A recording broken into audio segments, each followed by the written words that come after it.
So yesterday we had been discussing the disintegration of the Mughal Empire. Disintegration किसकी death के बाद start हुआ? Aurangzeb. When he died 17. अरे आपको तो बहुत ज्ञान है. Who was Mir Bakshi?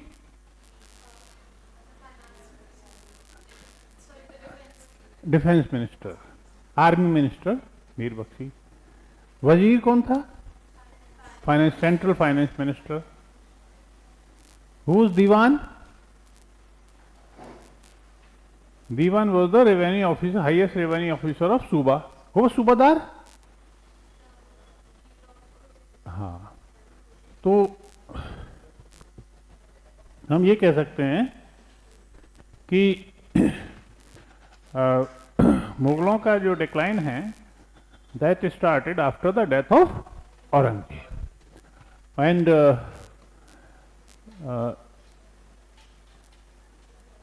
weakness of the Mughals started very after in the times of सबसे पहले बहादुर शाह, ठीक है, up to 1712, and then came Jahandar Shah up to 1712-13, ठीक है. then फारूक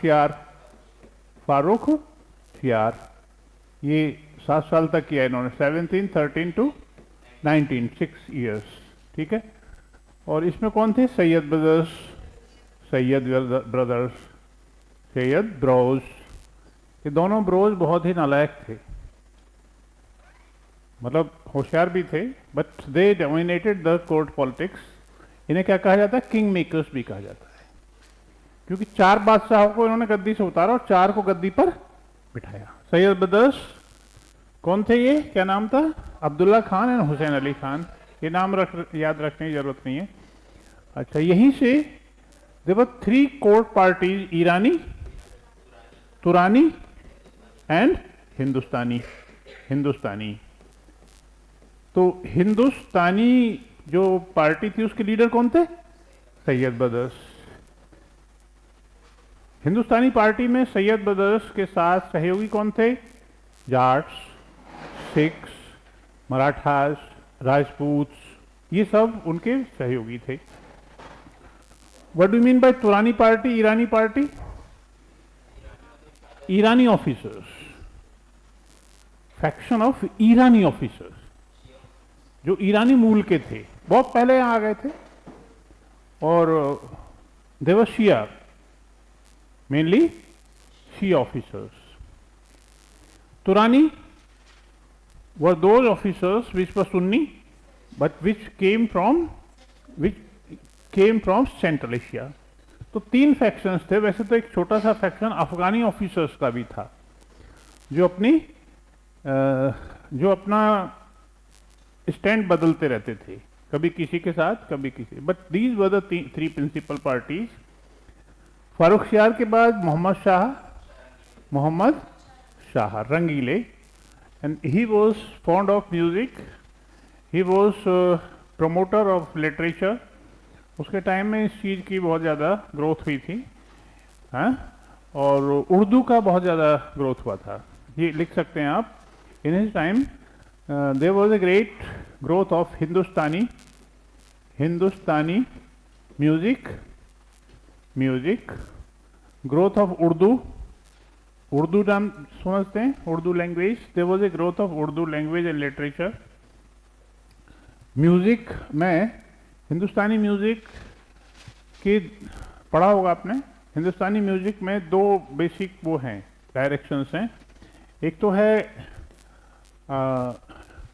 तो है कार्नाटिक म्यूजिक, वो इंडियन म्यूजिक में क्लासिकल म्यूजिक. एक तो कार्नाटिक म्यूजिक है और एक है हिंदुस्तानी म्यूजिक, नॉर्थ इंडिया वाला. तो इसमें है ख्याल और एक है ध्रुपद.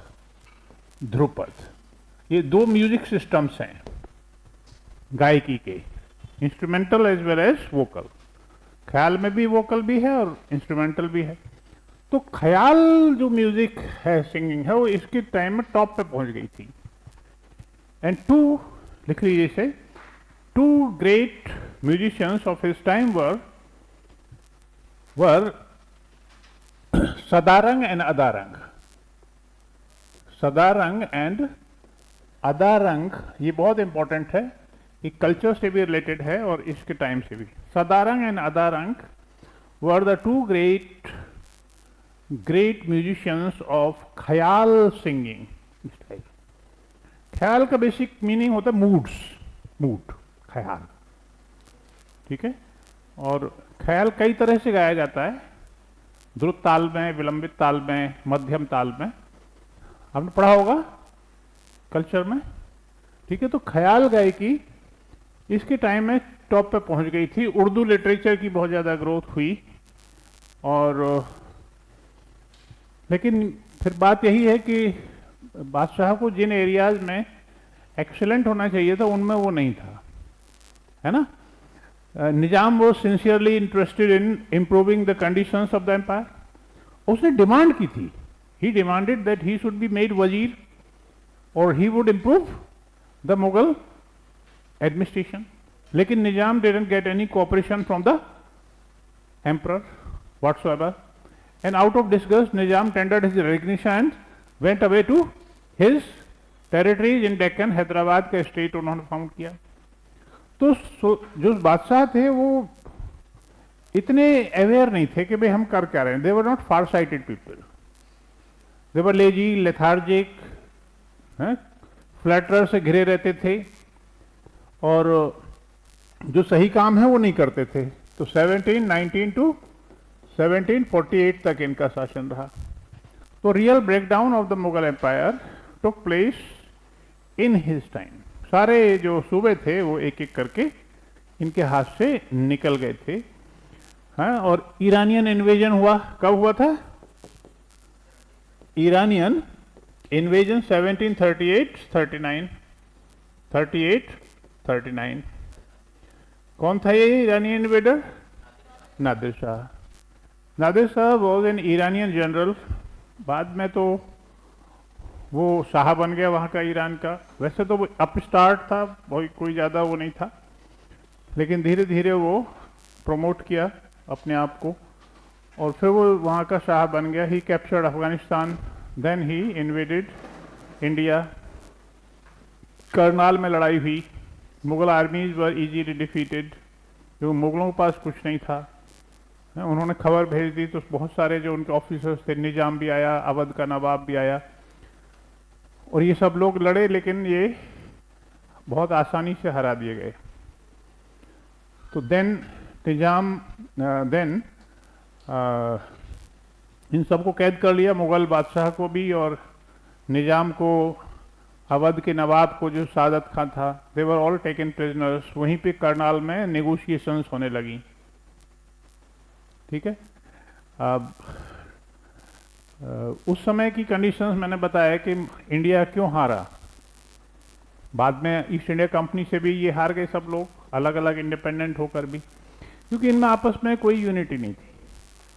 तो जब नेगोशिएशंस होने वाली थी और जो था Iranian emperor Nadir Shah, he was about to leave, settle होने वाला था अमाउंट 1-1.5 करोड़ में वो मान गया था. 1-1.5 करोड़ रुपए, चांदी के रुपए होते थे. और तो उससे ही हमें सादत सबसे अलग अलग पूछता था. जैसे पुलिस पूछती है ना, सभी चोरों से अलग अलग कमरे में पूछती है. उसने तो देख बता दिया है, उसने तेरा नाम लिया, तू जानता था. दूसरे से पूछेगी, फिर तीसरे, सबसे अलग अलग बात करता था. तो इन ए सेपरेट इंटरव्यू सादत खां से जब उसकी बात हुई तो सादत खां से ने कहा, जो कि एम्परर से जलता था, अवध का नवाब उसका ऑफिसर है अभी भी in name. Nawab Awadh was still a Mughal officer और उसे हर साल ट्रिब्यूट भी देता है. ठीक है. और युद्ध में भाग लेने भी आया जब उसने कॉल की, लेकिन उससे जलता था. He desired the humiliation of the Mughal emperors. अभी जो उनका ह्यूमिलिएशन था वो पूरा नहीं हुआ था उसकी नज़र में. उसने कहा कि sir, what are you doing, you are settling for very small amount. क्या मतलब? मतलब एक दिल्ली पे हमला करो तो और भी बहुत मिलेगा, बहुत खजाना है दिल्ली। ठीक है, तो फिर क्या था, बातचीत कैंसिल कर दी और फिर ही रेडेड ऑन दिल्ली, सभी को पकड़ के लाया और दिल्ली पे वो कर दिया। दिल्ली में मार्केट मची, एवरीथिंग वॉज प्लंडर्ड। जो लोग थे जिनके पास पैसा था सबको लूट लिया गया, खजाना लूट लिया, लेकिन उतनी अमाउंट नहीं मिली। उसने कहा will get not less than 20 crore. यहाँ तो 1-2 करोड़ में तुम खुश हो गए, अब इतना अमाउंट इकट्ठा नहीं हुआ। तो फिर उसने इसको प्रेशराइज किया है नवाब सादत खां को कि जो मेरा टाइम वेस्ट हुआ उसकी भरपाई तुम करोगे, जितना बैलेंस है वो तुम दोगे। तो out of disgust, out of frustration he consumed poison. वहीं पे जहर खा के आत्महत्या कर ली थी इसने, दिल्ली में ही। मतलब दूसरे को नीचा दिखाने के लिए कुछ भी किसी भी हद तक जा सकते थे। यूनिटी नहीं थी, लड़ाई में सब शामिल हुए लेकिन लड़ कोई दिल से नहीं रहे थे, आपस में कोई यूनिटी नहीं थी। ठीक है, तो उसने फिर यहीं से वो चला गया, बहुत सारा Takht-e Taus, peacock throne, Kohinoor diamond यहां से ले गया। And he took away huge amount of booty, plunder. Kabul का सूबा भी ले गया। इससे क्या हुआ, सबसे बड़ा नादिर शाह के इन्वेजन का क्या नुकसान हुआ, लिख लीजिए इसे। It damage the Mughal reputation. Nadir Shah invasion biggest impact was that it destroyed or damaged the Mughal reputation. It damaged or destroyed the Mughal reputation. Mughal reputation को बिल्कुल मिट्टी में मिला दिया। Expose the weakness of Phantom. गुब्बारा फट गया, अंदर कुछ नहीं है। मुगल्स आर फैंटम्स, अंदर कुछ भी नहीं, कोई ताकत नहीं है। And this weakness was expose before the Indian powers. सबके सामने खुल गई कलई कि अंदर कुछ भी नहीं, खाली है सब। मराठा, जो लोकल इंडियन पावर्स थी, उनको भी समझ में आ गया मुगलों का हुआ था वो खत्म हो गया। और जो इंडियन पावर नहीं थी, इंग्लिश, डच, फ्रेंच, उनके सामने भी कलई खुल गई। And they gear themselves into action. तो दो इससे रिजल्ट हुए, एक तो वीकनेस को ओपन कर दिया, है ना, और दूसरा लिखिए, and second was that it expose the defence system, strategic defence system of north west. It opened the strategic defense system of the northwest. North west में ये जो जगह थी, यहां पे जहां से एंट्री करते थे इन्वेडर्स, ये खुली हो गई, इसकी डिफेंसेस बिल्कुल खत्म कर दी। भाई लाहौर बिकेम ए सूबा, लाहौर मतलब कैपिटल ऑफ पंजाब। लाहौर, मुल्तान, काबुल पे उसने कब्जा कर लिया। अब कोई भी इन्वेडर, नादिर शाह की डेथ हुई कब, 1747 में उसका मर्डर हुआ था, एसोसिनेशन हुआ था। तो कोई भी इन्वेडर आसानी से फिर खैबर पास से होकर, खैबर है ना पाकिस्तान, खैबर पास से होकर आसानी से पंजाब के मैदानों में आ सकता था। ठीक है ना, ये नुकसान हुआ। और मटेरियल लॉस तो हुआ ही, इतना पैसा वो ले गया लूट कर, और वो कोहिनूर डायमंड फिर अहमद शाह अब्दाली के पास आ गया, अफगानों के पास आ गया। अफगानिस्तान की स्थिति पहले बाद में खराब हो गई। अफगानिस्तान के एक शाह से वो फिर रणजीत सिंह ने ले लिया। रणजीत सिंह की जब डेथ हुई और पंजाब पर अंग्रेजों ने अधिकार कर लिया, तो यहाँ का जो राजा था पंजाब का, दलीप सिंह, वो इंग्लैंड भाग गया। ये अंग्रेज उसे ले गए, तो कोहिनूर डायमंड भी ले गए और महारानी को वो भेंट कर दिया। अभी भी वो इंग्लैंड के पास है, समझ गए। समझो कोहिनूर नहीं गया, हमारे भारत की इज्जत चली गई, है कि नहीं। तो मटेरियल लॉस तो होता ही है, लेकिन असली बात यह है कि आपकी पोजीशन पता चल गई, बाहर वालों को भी और घर वालों को भी। घर वाले ऊपरी तौर पर लिहाज करते थे, सल्यूट करते थे, सारे निजाम, अवध के नवाब सब उनको सल्यूट करते थे मुगलों को। सबके सामने दिखावे के लिए, और अंदर से उन्हीं को नुकसान पहुंचा रहे थे।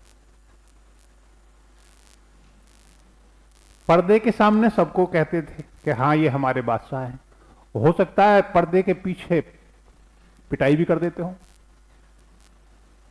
ठीक है, अच्छा, तो इन दिस सिचुएशन देखिए, when Mohammad Shah died, the next emperor was Ahmad Shah.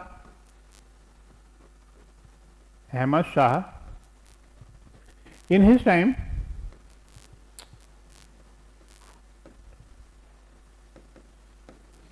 time, his wazir was the Nawab of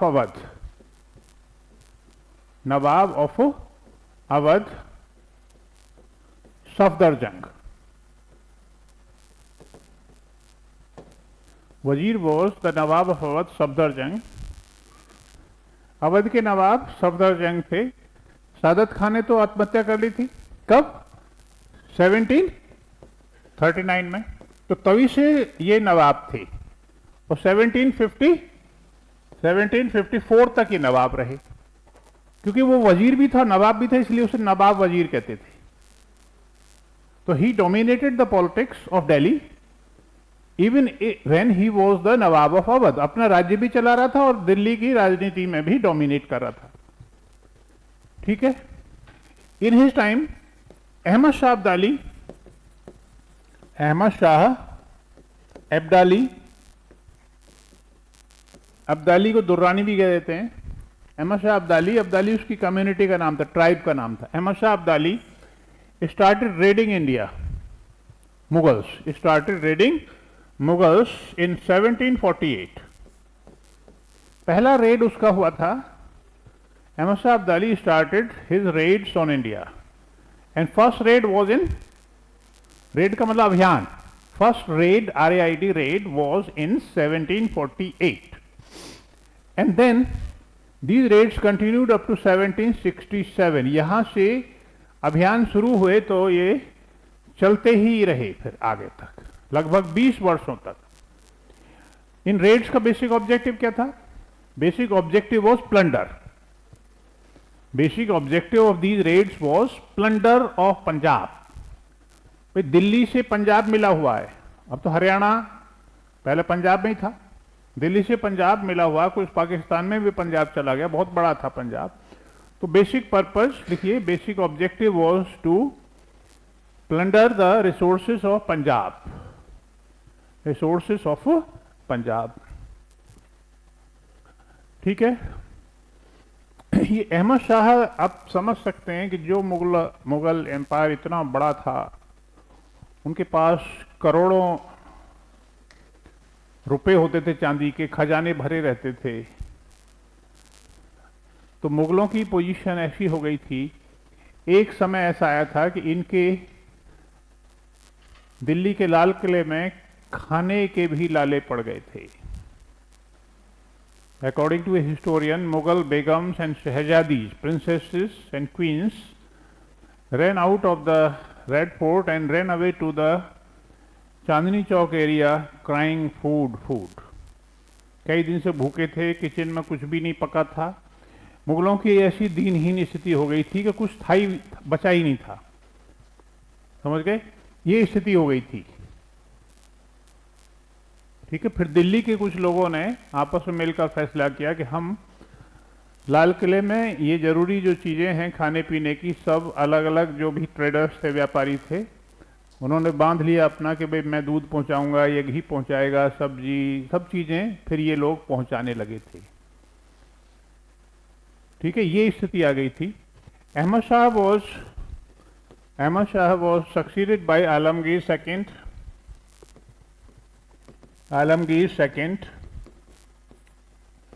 1754 to 59। He was assassinated। उसके assassination के बाद the next emperor was Shah Alam। Shah Alam ruled from 1759 to 1806। ये dates आपको याद रखने की जरूरत नहीं बिल्कुल भी, थोड़ा आइडिया रखिए सीक्वेंस का। शाह आलम बेचारा था, दिल्ली का बादशाह था, लेकिन दिल्ली में उसको टिकने नहीं दिया था। Delhi was under the control of Imadul मुल्क, इमादुल मुल्क, इमादुल मुल्क जो वजीर था, and Najibuddaula.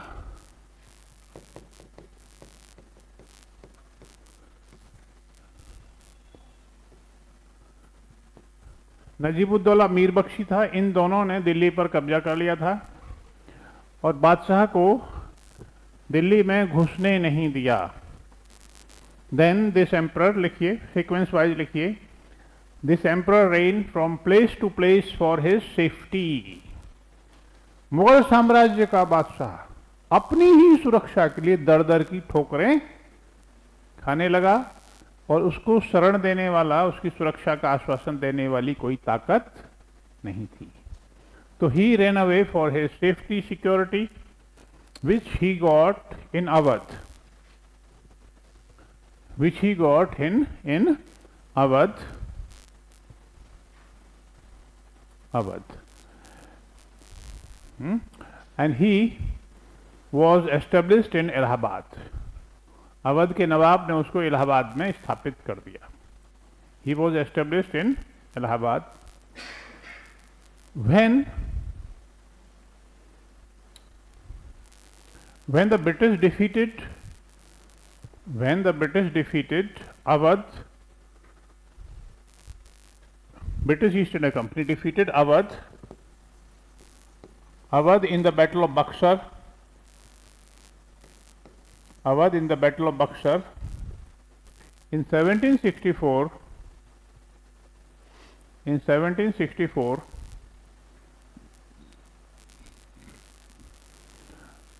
the Mughal emperor came under the control of the British. Mughal emperor came under the control of the British. Mughal emperor अंग्रेजों के कब्जे में आ गया, under the control of the British, and became their pensioner for a period of 7 years, for a period of 7 years, 65 to 72 उनका pensioner बन गया। अभी तक किसका पेंशनर था? वो अवध का। अब उनका पेंशनर बन गया अंग्रेजों का। Then the Marathas picked him up, Marathas picked him, उनको पकड़ लिया मराठों ने, and escorted him to Delhi. Marathas picked him up and escorted him to Delhi. बोले सर यहाँ इलाहाबाद में क्या कर रहे हैं, आपकी जगह है यहाँ थोड़ी है, you are the lord emperor. कहाँ? आपको दिल्ली में होना चाहिए, लाल किले में आपको आपका अभिषेक कराएंगे। अब तक आपका अभिषेक ही नहीं हुआ, कोरोनेशन। बादशाह ने कहा भाई मैं तो यहीं इलाहाबाद में ही ठीक हूँ, रहने दो। But he was forced to come to Delhi. कभी किसी के कब्जे में और कोई बिना बात तो ये काम करता नहीं था, सबको चाहिए था। बादशाह के पास कलम की ताकत थी। Imperial orders were still issued, could be issued under his signatures. ठीक है, तो उन्हें महाजी सिंधिया जो ग्रेट मराठा लीडर थे ग्वालियर के, उन्होंने इनको दिल्ली में बिठा दिया। वो तो चले गए, एक फोर्स छोड़ दी, बट इसका जो बेटा था नजीबुद्दौला का, उसने इन पर हमला किया, दिल्ली पर कब्जा कर लिया और बादशाह को अंधा करके कैद में डाल दिया। महाजी सिंधिया ने फिर इनको छुड़वाया और इनका इलाज किया आंखों का। फ्रेंच डॉक्टर बुलाए लेकिन कुछ नहीं हुआ। अंधे बादशाह को फिर से गद्दी पर बिठा दिया गया। कितनी बेइज्जती होगी, हैं? अच्छा, देन तो फिर से किस पर, इन पर कब्जा हो गया मराठों का। एंड देन फाइनली इन 1803, लिखिए, इन 1803 when the British captured Delhi, 1803 when the British captured Delhi,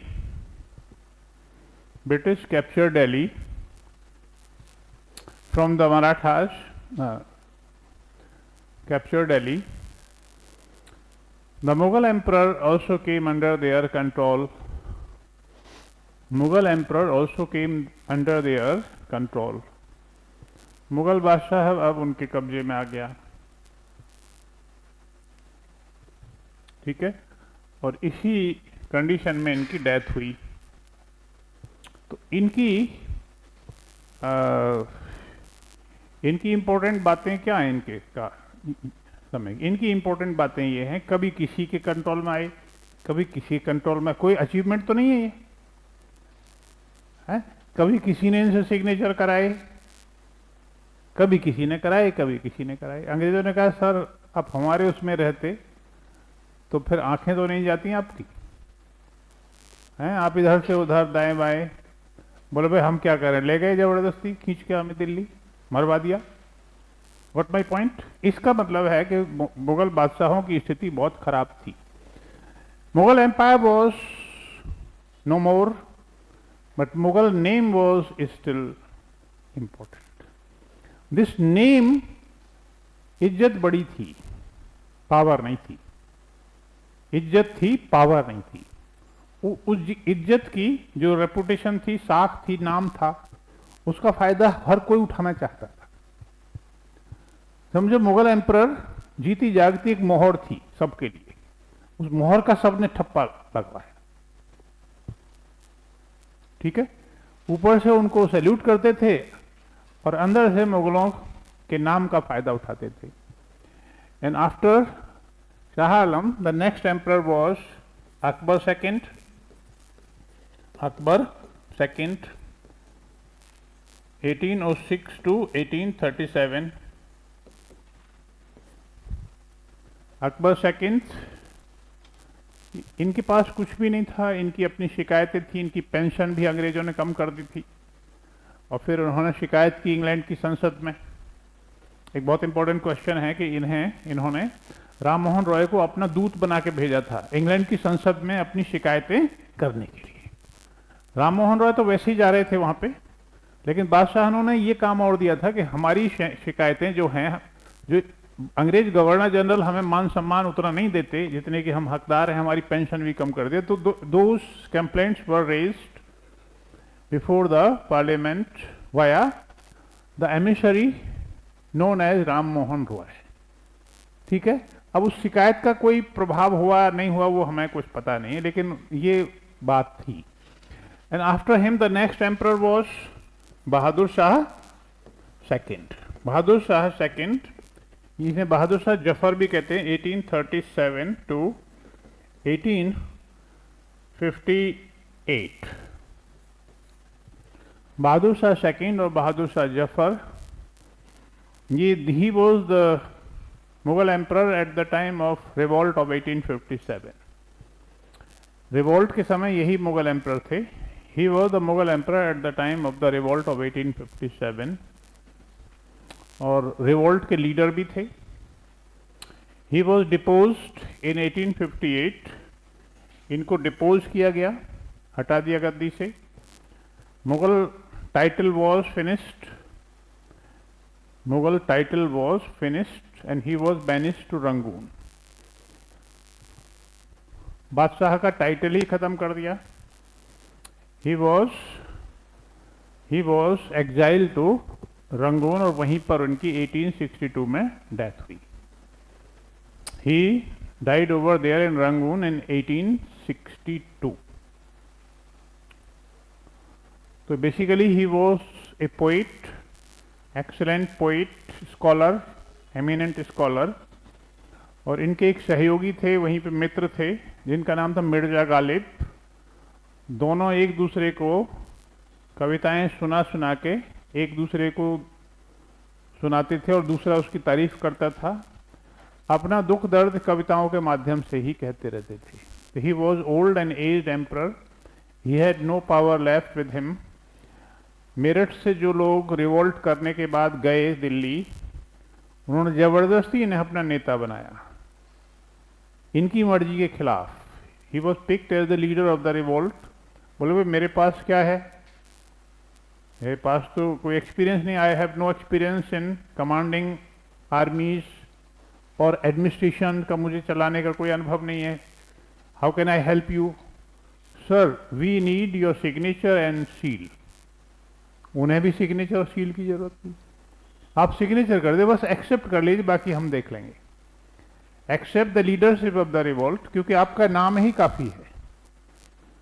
many people will join the revolt inspired by your name. इस तरह से ये मुगल एम्पायर तो पहले ही खत्म हो गया था 1750 के आसपास ही, but Mughal ruling family continued in name for a very long period of time। लगभग 100 वर्षों तक मुगल रूलिंग फैमिली आगे चलती रही।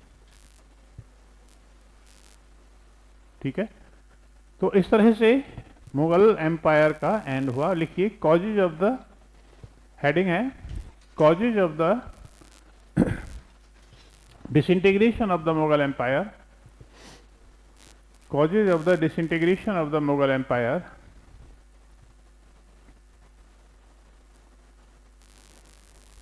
Mughal Empire, number 1,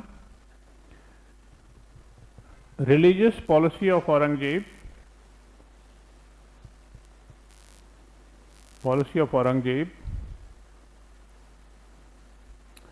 and the wars of Aurangzeb in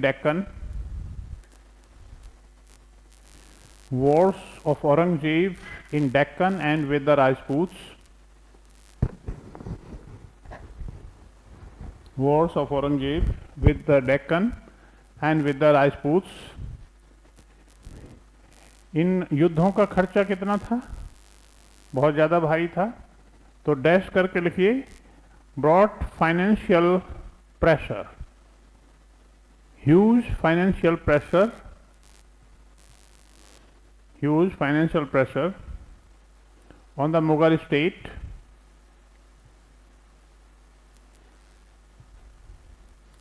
Next point, later Mughals were utterly unfit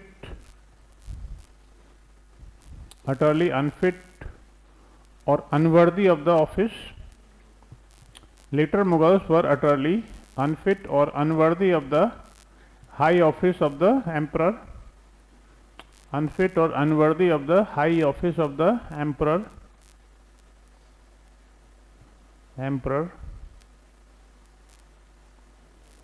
ठीक है, next, the Mughal officers और nobles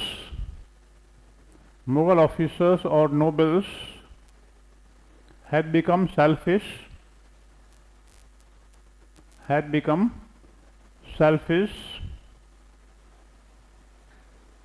corrupt, extravagant।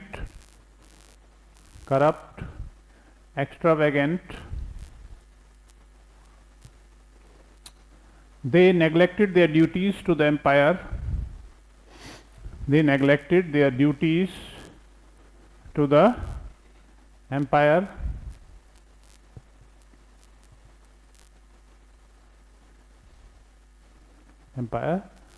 Full stop। Rather they form the cliques or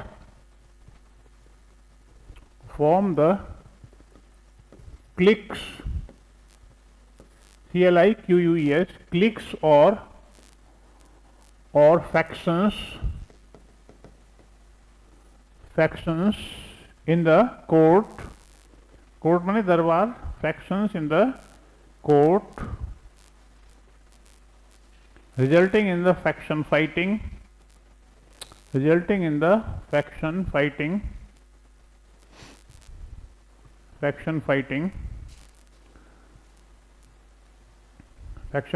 further damaging the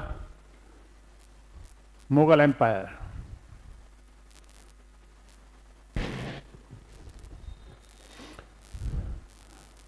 तो इसी point में हम लिख सकते हैं जदुनाथ सरकार, एक जैन सरकार, एक बहुत बड़े हिस्टोरियन हुए हैं। उन्होंने औरंगजेब की हिस्ट्री लिखी है 4 वॉल्यूम में मोटे मोटे। तो उन्होंने लिखा है कि when gold rusts in what will iron do.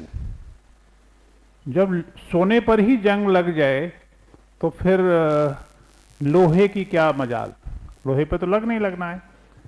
When the emperors were totally unfit, unworthy of this high office, they naturally the Mughal officers or bureaucracy was naturally affected by that, यानी वो भी corrupted हो गए। Some of them were definitely talented. There is a long list of the talented Mughal officers. बताओ कौन कौन? सादत खान, मुर्शीद कुली खान, सफदर जंग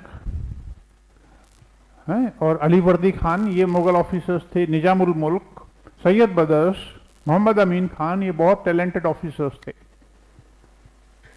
ठीक है, लेकिन इन्होंने अपने टैलेंट को अपने फायदे के लिए इस्तेमाल किया, अपने अपने राज्य बना लिए। Next, fourth, the Mughal revenue system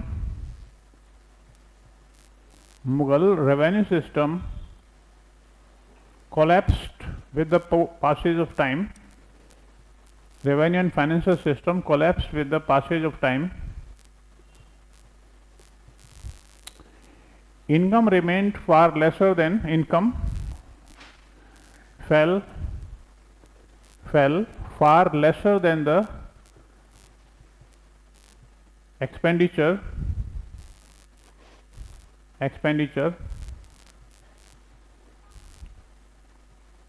Revenue collection became very difficult.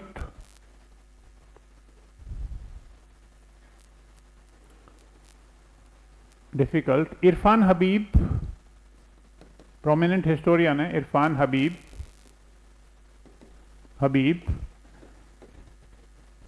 highlights the agrarian crisis. Highlights agrarian crisis as the most important cause of the collapse. Agrarian crisis, CRIS, agrarian, AGRARIAN, agrarian crisis, खेतीहर। agrarian का मतलब हिंदी में कहते हैं खेतीहर। agrarian crisis is the most important cause of the collapse.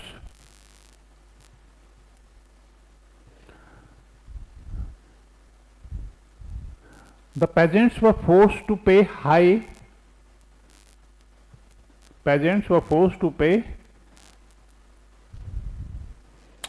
high land revenue rates, higher land revenues,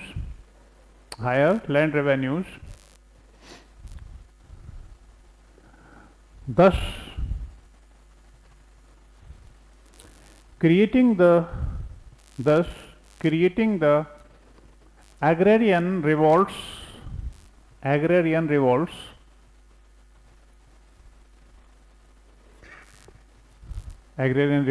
in different parts of the empire.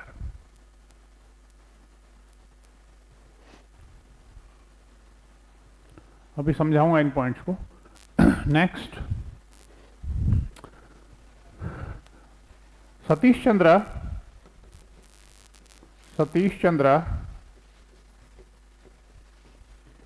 claims that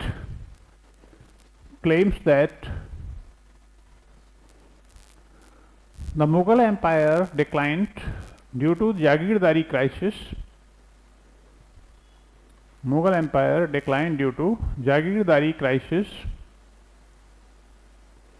Jagirdari crisis, which means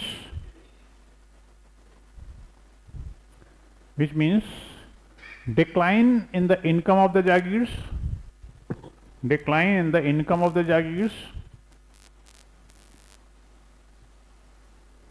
as well as in the number of the Jagirs.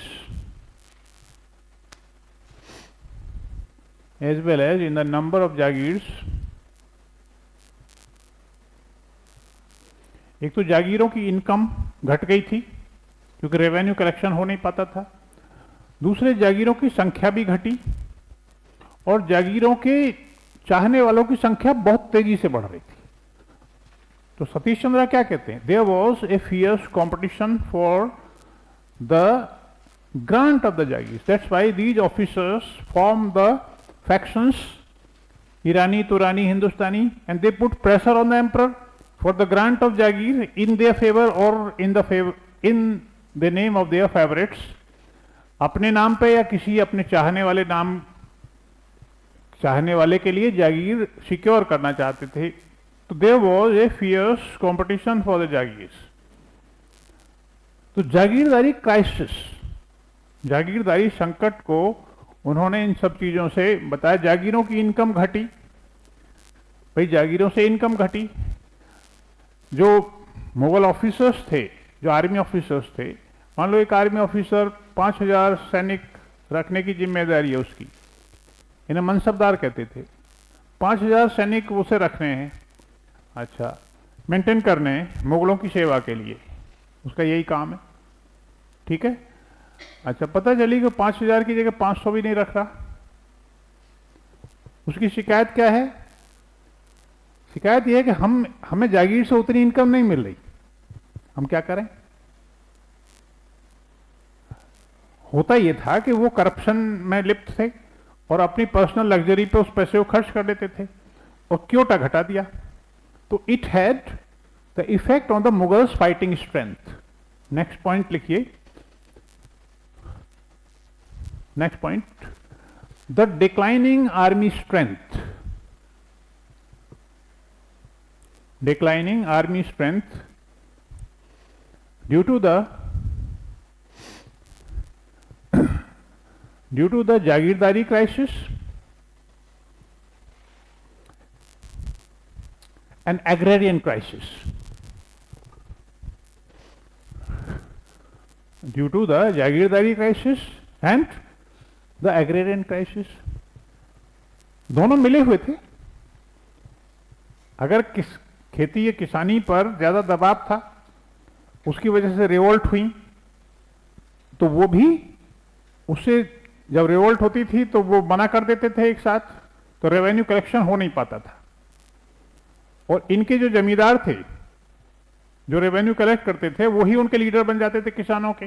जगह जगह विद्रोह हुए, जाटों का, सतनामियों का, सिखों का, सारे खेतीहर विद्रोह थे। धर्म का नहीं है इसमें कोई एलिमेंट, धर्म तो केवल एक नाम के लिए सब लोगों को इकट्ठा करने का एक जरिया था, ठीक है। तो जागीरों की इनकम घटी। ये जो इलाका है मथुरा का, आगरा का जो इलाका था, इसमें जाट जमींदार इतने पावरफुल थे, किसानों की उन्हें सपोर्ट मिल जाती थी धर्म के नाम पे, जाति के नाम पे।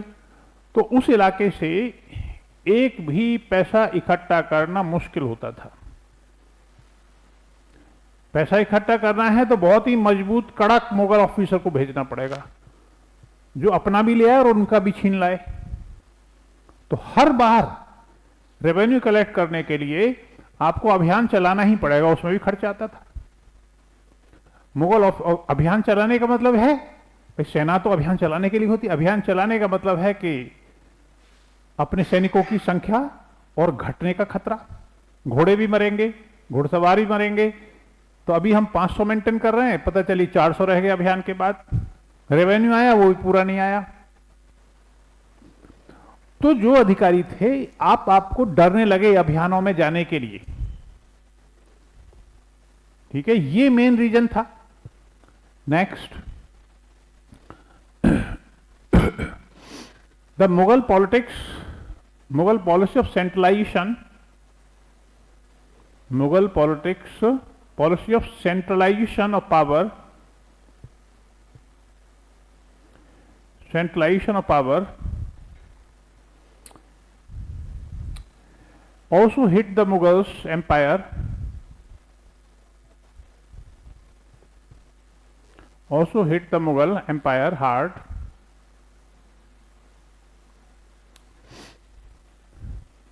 कैसे?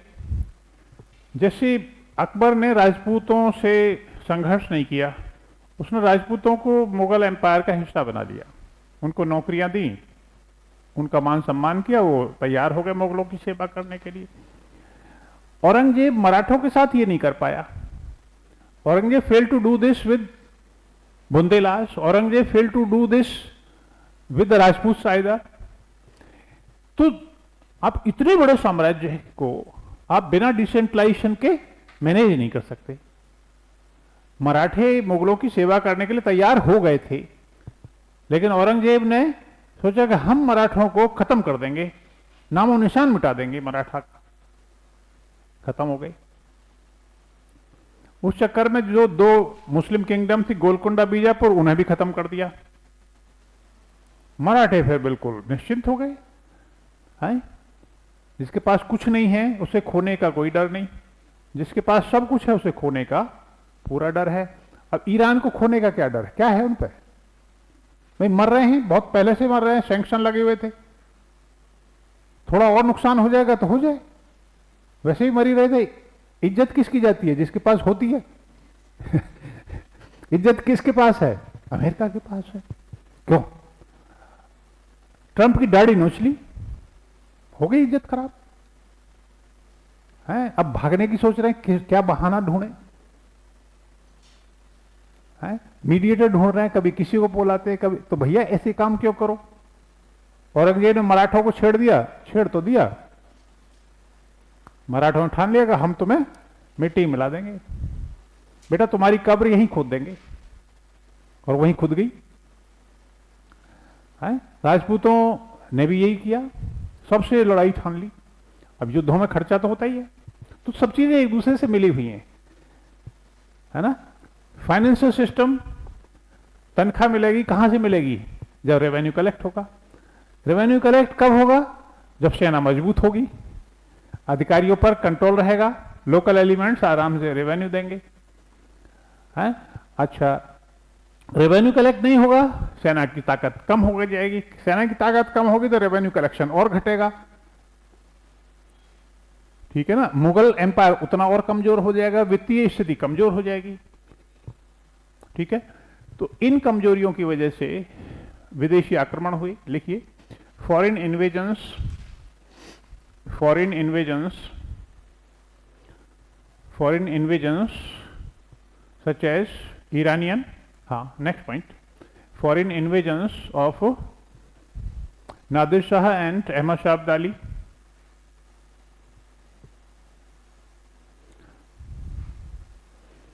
नेक्स्ट, इसको दोबारा से रिपीट करने की जरूरत नहीं है, इसको डिस्कस कर दिया मैंने।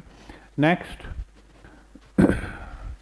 Many opportunist elements in the empire, many opportunist elements in the empire also took benefit,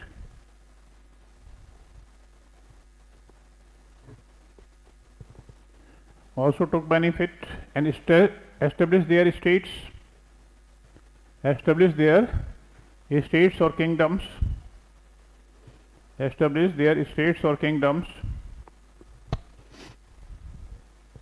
states or kingdoms, such as Muhammad Khan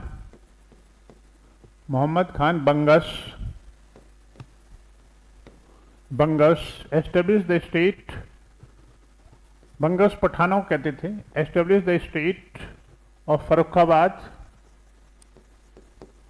Farrukhabad ये कानपुर और इटावा के बीच में है, established the state or small kingdom of Farrukhabad,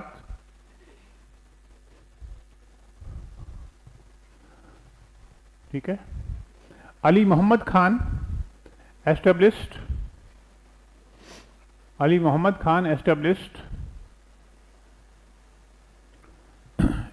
the kingdom of Ruhelkhand, kingdom of Ruhelkhand,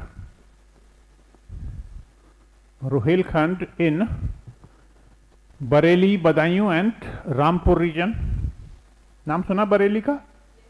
Bareilly, Bareilly, Badaun and Rampur region, Rampur region।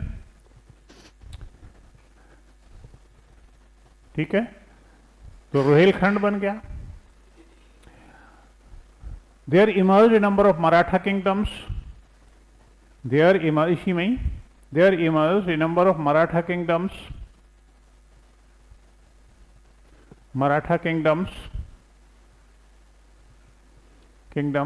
पहले मराठा एक थे और फिर उनमें एक तक खत्म हो गई, तो फिर उनमें से भी कई सारे मराठा स्टेट बन गए, जैसे ग्वालियर, बड़ोदरा, इंदौर, ठीक है, नागपुर, ऐसे मराठा किंगडम्स बन गई, पूना, कोल्हापुर। तो एक किंगडम अलग हुई, फिर उसमें से 4 और बन गई, फिर उनमें से 4 और बन गई। इस तरह से मुगल साम्राज्य का अंत हुआ। It's clear? ठीक है। One question is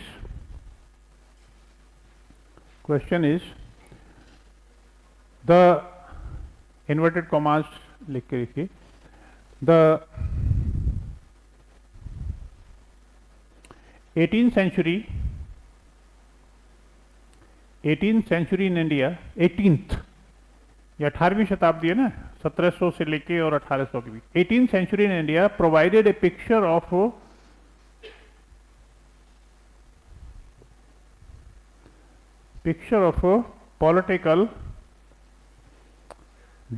political fragmentation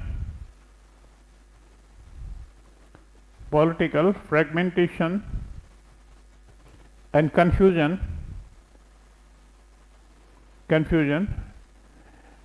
inverted commas, full stop के बाद inverted commas explain, 150 वर्ड्स में एक्सप्लेन करना है। ये क्वेश्चन मैंने लैंग्वेज चेंज कर दी है, ये सिविल में पूछा गया ये क्वेश्चन, ठीक है। आशय वही है कि 18th सेंचुरी की पॉलिटिक्स कैसी थी, 18th सेंचुरी की पॉलिटिक्स किस तरह की थी। इसमें एक तो वैरायटी बहुत ज़्यादा थी, कन्फ्यूजन बहुत ज़्यादा था, अलग अलग तरह के स्टेट्स थे, पॉलिटिकल डिसइंटीग्रेशन था, डिवीजन था, अलग अलग तरह की चीज़ें थी, तो कन्फ्यूजन बहुत था, फ्लूइडिटी बहुत ज़्यादा थी, लचीलापन बहुत ज़्यादा था। एक राज्य फिर दूसरे राज्य, और एक राज्य में से राज्य, हैदराबाद रियासत थी, उसमें से मैसूर बन गया, उसमें से कर्नाटक रियासत आ गई। मराठा रियासत थी सतारा की, तो मराठा रियासत में से फिर और रियासतें निकल आईं, तो रियासतों में से रियासतें, उनमें और जमींदार जो थे रियासतों में, वो भी छोटी छोटी रियासतें बन गई। And the British while creating their own kingdom, own empire, they also accentuated this confusion. ठीक है, तो इसे लिखने की कोशिश कीजिए कि 18वीं शताब्दी की राजनीतिक दशाएं किस तरह की थी। अगर सिंपल वे में पूछा जाए तो राजनीतिक दशाएं क्या थी, what was the condition, political condition of the 18th century India. ठीक है, लिखेंगे, कोशिश करिएगा लिखने की, कल दिखाइएगा। अच्छा, नेक्स्ट मैंने पहले थोड़ा सा इंडिकेशन कल दिया था, rise and growth of the provincial kingdoms, rise and growth of the provincial states और किंगडम्स। रीजनल कह सकते हैं, रीजनल स्टेट्स और regional kingdoms.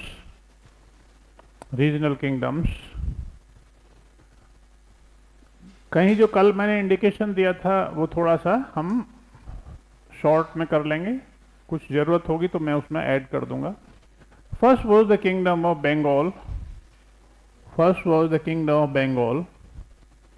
Bihar and Orissa. Bengal, Bihar and Orissa. Who was the founder? Murshid Quli Khan. Short में लिखिए, Bengal, Bihar, Orissa, Murshid Quli Khan,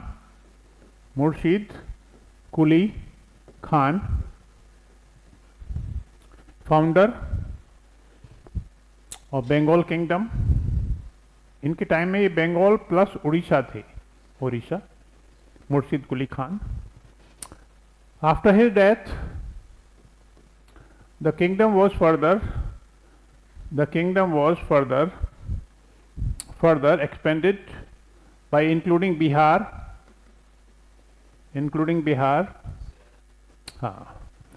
by Sujauddin Khan, 1727 to 39, Sujauddin Khan, and then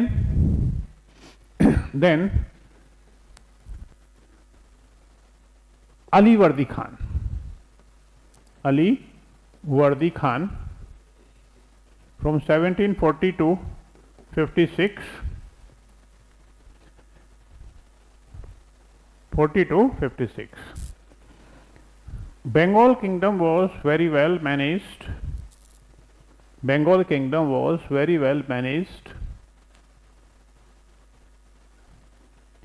increased their resources.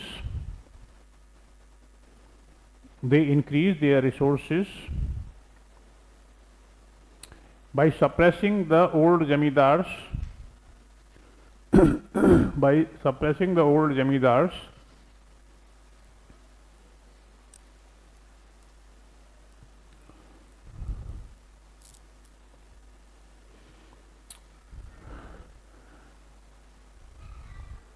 The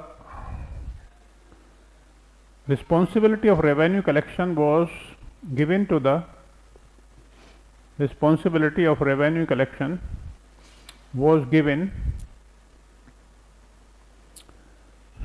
the revenue contractors, ठेकेदार, revenue contractors or farmers of revenue,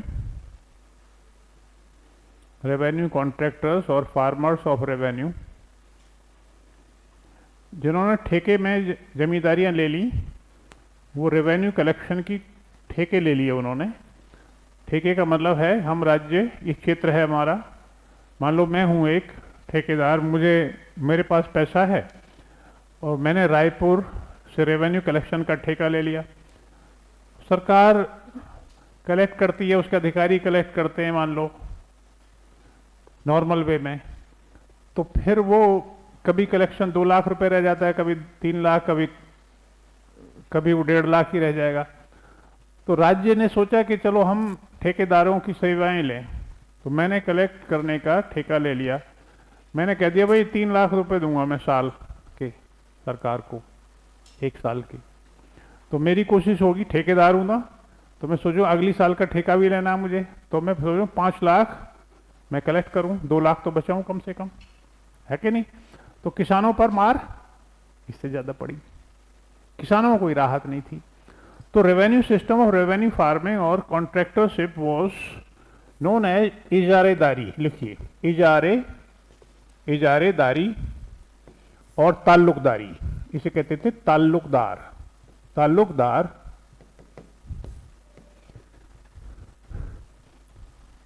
ठीक है, तो किसानों को यहां राहत नहीं थी। इसी तरह से सब क्षेत्र किसको दे दिए? ठेकेदारों को दे दिए। किसानों का शोषण हुआ, राज्य को फौरी राहत मिली कि राज्य के खजाना भर गया। Bengal, Bihar, Odisha were very prosperous provinces. Bengal, Bihar, Odisha were very prosperous provinces for trade and commerce. For the trade and commerce,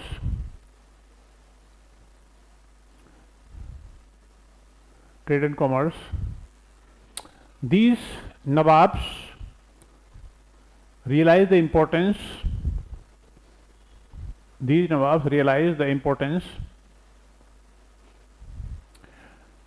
Of trade, but at the same time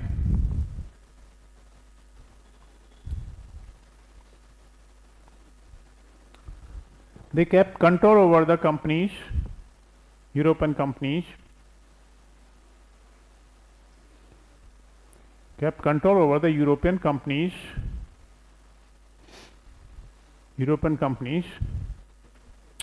but the basic mistake of these Nawabs was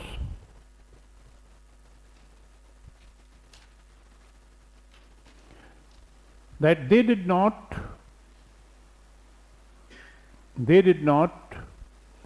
have the powerful armies. They did not have the powerful armies. उनकी संख्या बहुत कम थी और soldiers जो थे वो बहुत ही अच्छी तरह से तैयार नहीं थे, ट्रेन नहीं होते थे।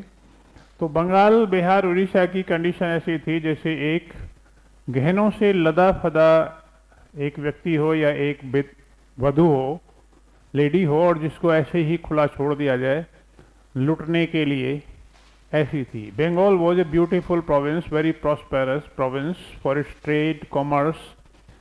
बंगाल में बड़े बड़े सेंटर्स थे, जैसे ढाका सेंटर्स थे आर्ट इंडस्ट्री के, ढाका, मुर्शिदाबाद,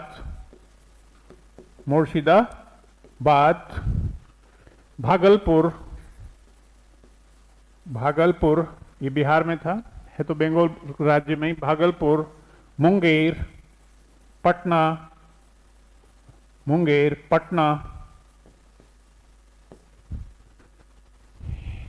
ये आर्ट और इंडस्ट्री के सेंटर थे, ट्रेड के भी सेंटर थे। यहाँ यूरोपियन कंपनियां रहती थी। बंगाल में फाइनेंशियल सिस्टम बहुत मजबूत था, मनी लैंडिंग का धंधा बहुत था। वहाँ पे बहुत सारे सेठ होते थे जो मनी लैंडिंग का काम करते थे, जगह सेठ होते थे। ठीक है, तो इन कंपनीज पर कंट्रोल रखा, उनको सुरक्षा भी दी, ट्रेड को भी सुरक्षा दी, लेकिन जो सबसे इम्पोर्टेंट काम था वो था आर्मी को मजबूत बनाना, वो नहीं किया। रिसोर्सेज थे लेकिन ये काम नहीं किया, और इसका खामियाजा इन्हें भुगतना पड़ा। After Alivardi Khan, his grandson, ये देवता था, बेटी का पुत्र, grandson was Siraj-ud-Daulah,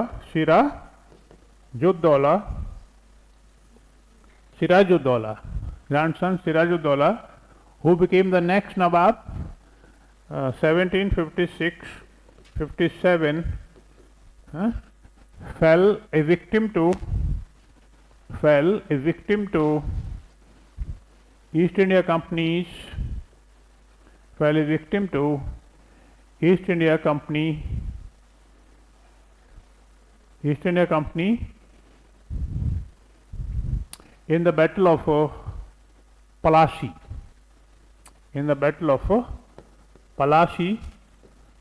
23rd June 1757.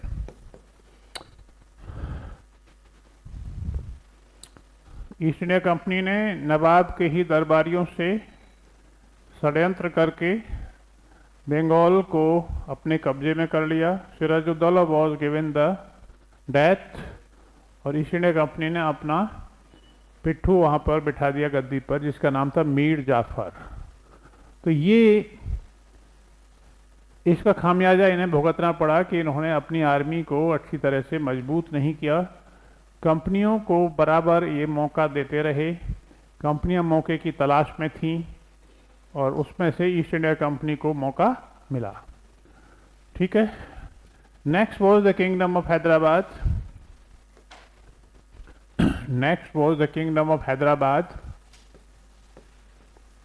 Hyderabad, it was founded by Nizamul Mulk. It was founded by Nizamul Mulk in 1724.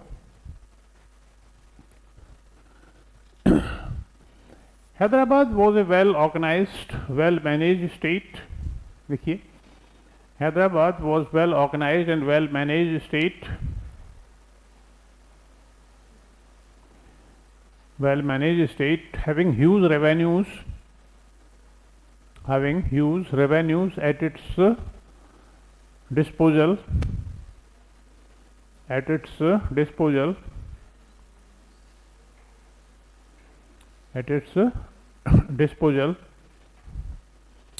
But after the death of Nizam died in 1748. After the death of Nizam, Hyderabad also fell prey, fell a prey to the internal forces of fell prey, P-R-E-Y, prey, into the internal forces of divisions, internal forces of divisions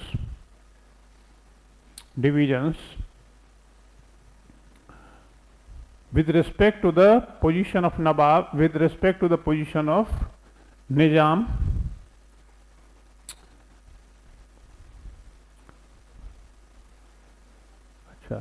at the same time two important kingdoms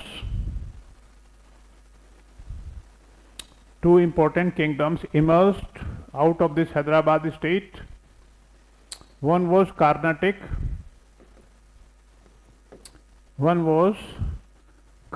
kingdom, and another was Mysore.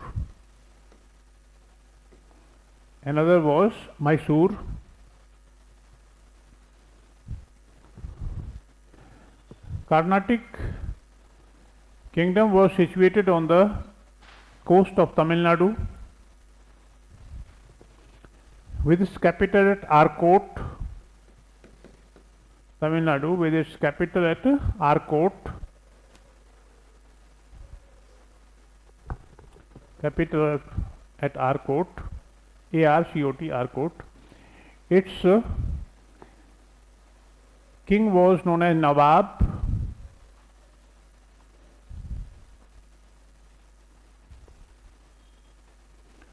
King was known as Nawab.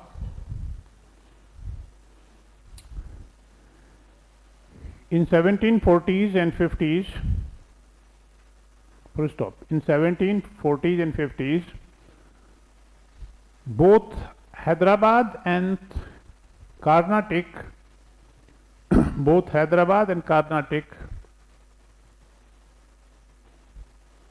became the battleground. Both Hyderabad and Carnatic became the battleground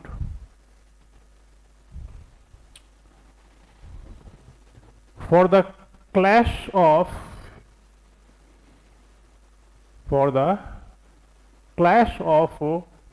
English and the French companies.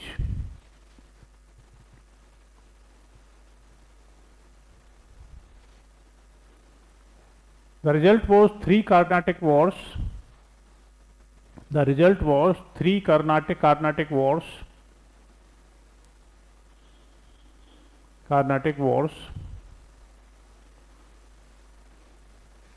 ठीक है, from 1746 to 63. 1746 to 1763 तीन Karnataka war इस बीच में हुए और ultimately Karnataka और हैदराबाद दोनों ही अंग्रेजों के कंट्रोल में आ गए। हैदराबाद का निजाम और कर्नाटक का नवाब दोनों ही अंग्रेजों के कंट्रोल में आ गए। ठीक है, हैदराबाद में निजाम नाम के लिए चलते रहे, but they had come under the control of the British. By the middle of the 18th century, they had come under the absolute control of the East India Company. Hyderabad रियासत चलती रही, 1948 तक चलती रही, but they continued under the British control. ऐसे ही कर्नाटक का जो state है वो भी ब्रिटिश कंट्रोल में ही चलता रहा।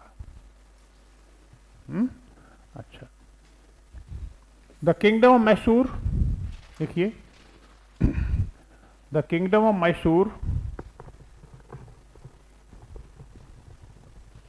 Mysore was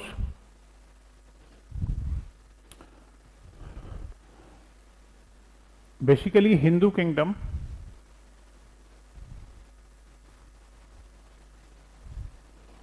which emerged after the decline of Vijayanagar Empire, which had emerged after the decline of the Vijayanagar Empire.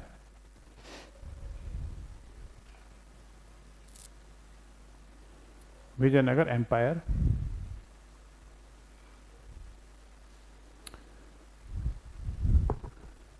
The Vijayanagar kings had only a nominal status, while Mysore king had the nominal status. Mysore king had the nominal status, while the power was captured by his minister Nanjaraj. Nanjaraj, held by his powerful minister Nanjaraj,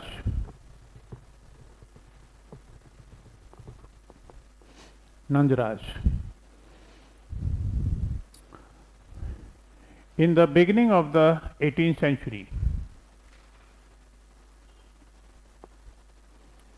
तो जो मैसूर का राज्य था ये हैदराबाद के नाम मात्र के लिए अधीन था और उसको एक सालाना रकम दिया करता था. Rise of Hyder Ali took place in 1730s and 40s. Rise of Hyder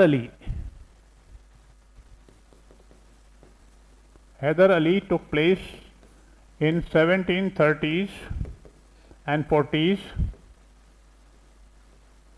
1740s. As a small officer in army,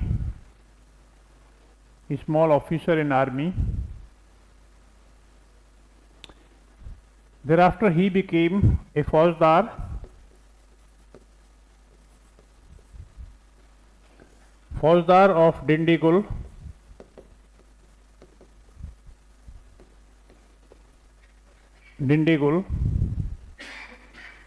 फौजदार ऑफ डिंडीगुल. फौजदार मीन्स मिलिट्री ऑफिसर. आज के डिस्ट्रिक्ट मजिस्ट्रेट, डिस्ट्रिक्ट का हेड पूरा. डिस्ट्रिक्ट ऑफिसर्स जो थे मुगल टाइम में वो फौजदार कहलाते थे. तो ही became a faujdar of Dindigul. Thereafter becoming a general of Mysore army.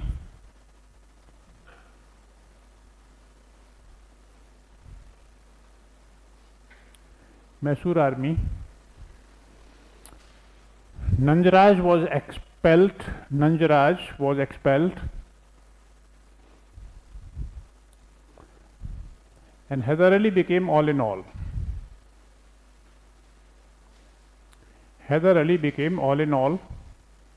In Mysore.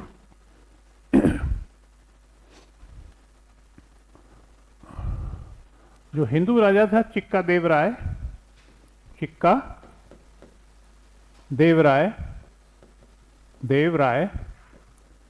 वो नाम मात्र का ही था. Hyder Ali the general was all in all in the state. Nandraj को हटा दिया, लेकिन हैदर अली ने हिंदू राजा को नहीं हटाया. ठीक है. मैसूर स्टेट हैड, लिखिए, Mysore state had 3 principal enemies. The state had 3 principal enemies.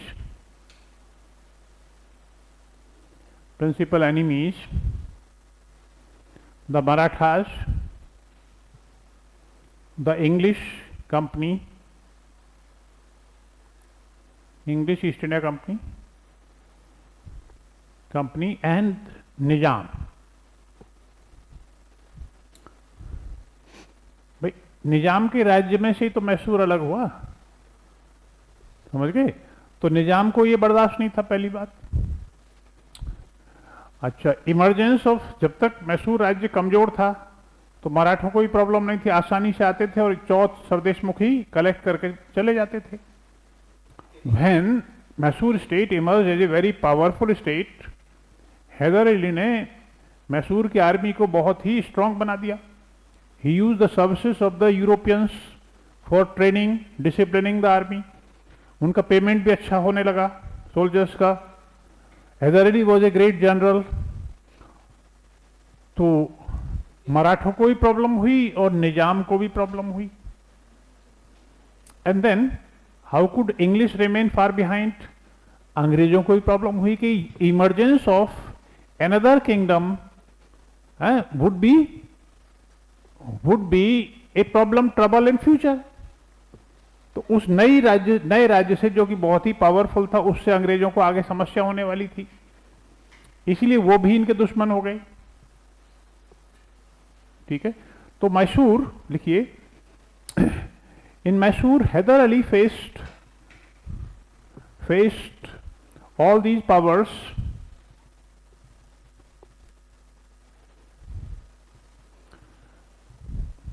English were defeated in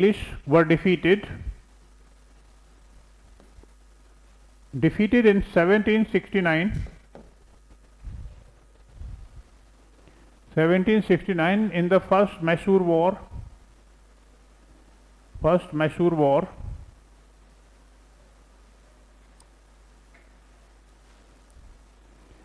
But English continued to trouble Mysore.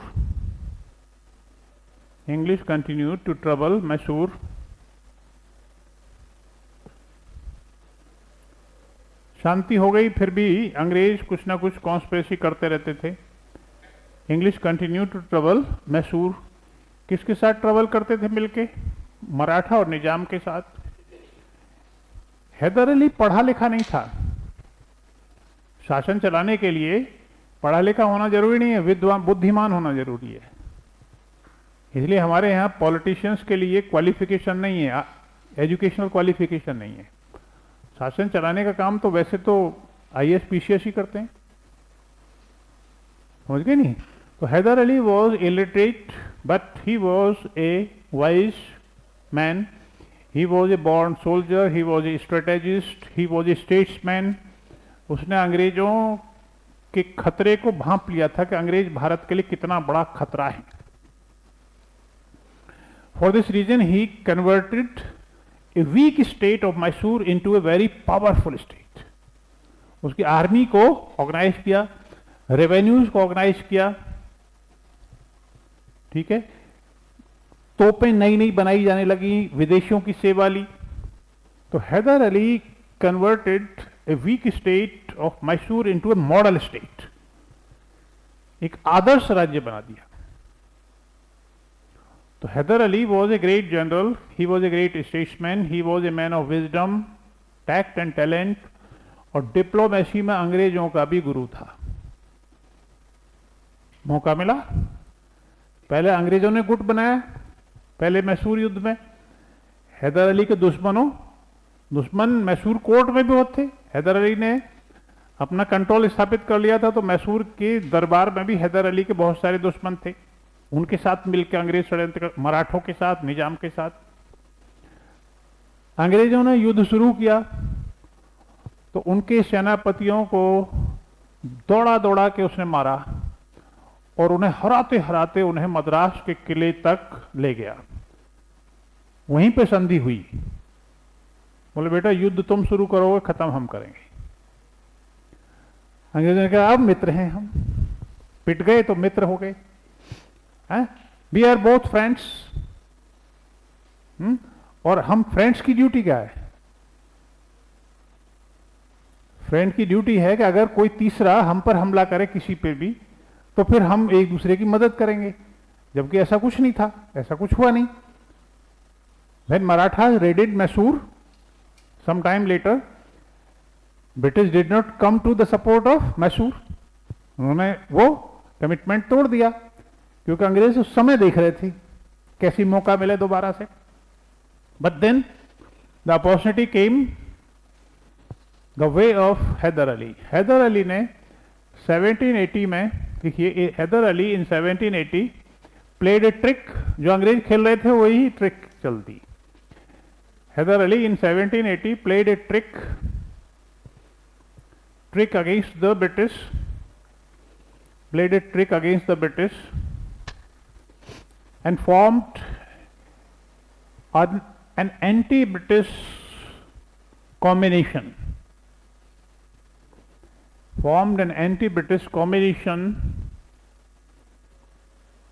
With whom?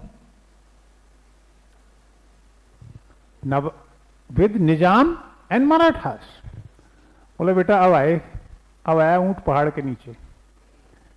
Anti British combination with Nizam and the Marathas, जो हमेशा अंग्रेजों के साथ रहते थे। अब कहे हैदर अली को मौका मिला, क्योंकि मराठे तो पहले से ही अंग्रेजों से लड़ रहे थे, उनको फायदा था। जब हैदर अली ने जब ऑफर दिया कि भाई हम भी आ जाएं तो ठीक है, मिलकर लड़ेंगे।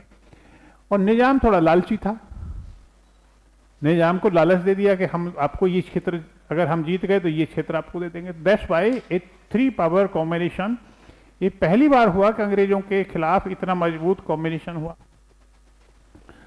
It was the beginning of the second Mysore war, it was the beginning of the second Mysore war 1780 to 84, beginning of the second Mysore war.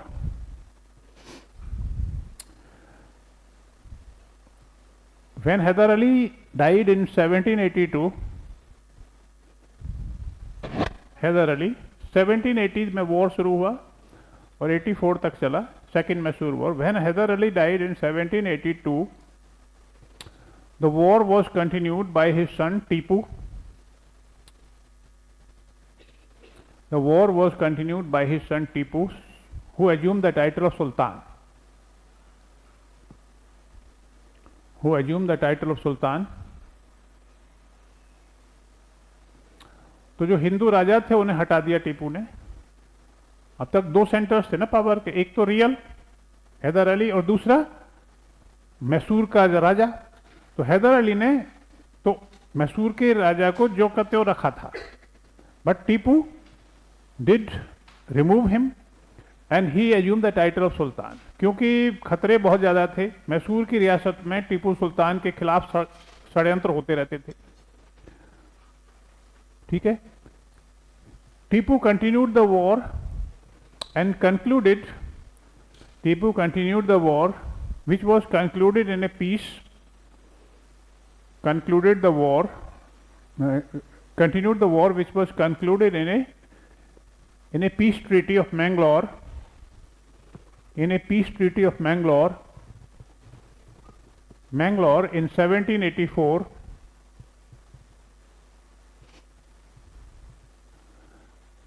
peace treaty of Mangalore in 1784। तो दोनों में संधि हो गई। मैंगलोर, मैंगलोर, मैंगलोर एक पोर्ट है कर्नाटका कोस्ट पे, मैंगलोर। मैंगलोर की संधि MANGALORE। इसमें तय हुआ कि दोनों शक्तियां एक दूसरे के जीते हुए क्षेत्रों को वापस कर देंगी और फिर मित्रता हो गई, संधि हो गई। But both for biding time. Tipu was, देखिए Tipu Sultan was a great strategist. He was the number 1 enemy of the British. He was the number 1 enemy of the British. He sensed the threat of the British.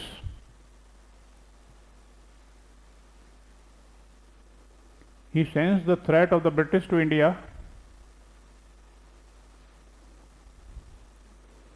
More than anyone, more than any other power.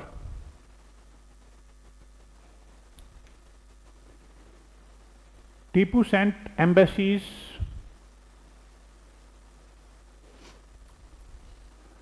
Tipu sent embassies और missions.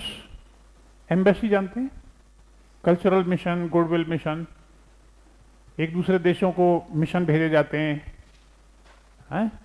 Embassies to a number of countries like Kabul, Turkey,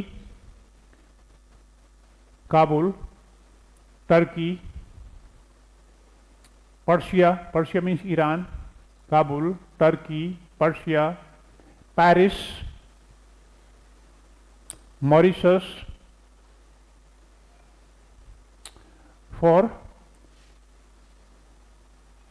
for diplomatic support and trade and commerce.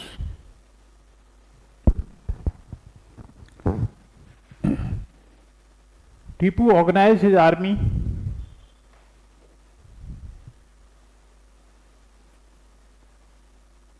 Tipu organized his army along the European lines, उसकी army को French generals ने train किया था. It was one of the best army in India. ठीक है. His army was well trained and well paid. His army was well trained and well paid.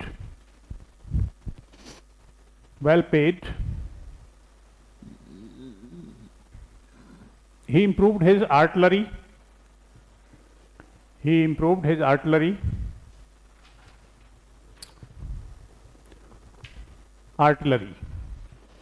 For this, he increased the revenue resources. He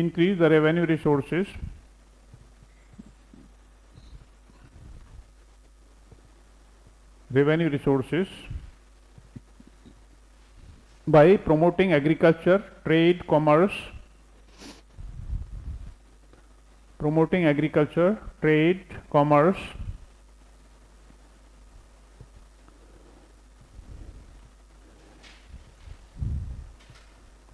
ठीक है. He introduced the new weights measures. नए standardise weights शुरू किए. He introduced new weights measures. Weights और measures से क्या होता है? ट्रेड में आसानी होती है. Weights, measures, coins, calendar. ये अंग्रेजी कैलेंडर के पैटर्न पर उसने calendar. He introduce weights, measures, coins, calendar. He was greatly inspired by the French Revolution. By the French Revolution, and called him as the member of the Jacobin. Called himself as a member of Jacobin Club.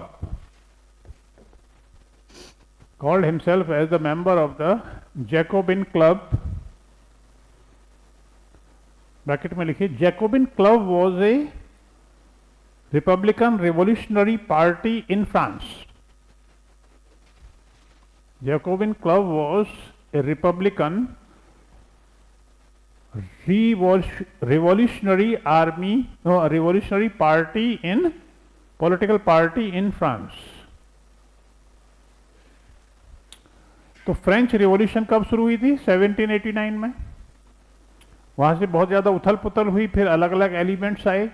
उसमें Republicans भी थे. Republicans में जो सबसे ज़्यादा radical faction था वो Jacobins का था. तो he style himself as Jacobin, member of the Jacobin club. Just to, जैसे हर कोई जाता, मोदी जी बाहर जाते हैं, असम जाते हैं तो असम की कैप पहन लेते हैं. पंजाब गए तो पंजाब की पगड़ी. तो ये एक गुडविल जेस्चर होता है. ठीक है, हम आपके साथ हैं. He planted the tree of liberty.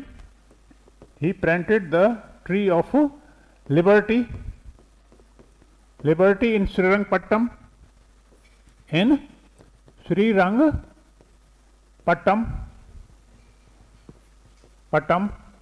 जो उसकी कैपिटल थी.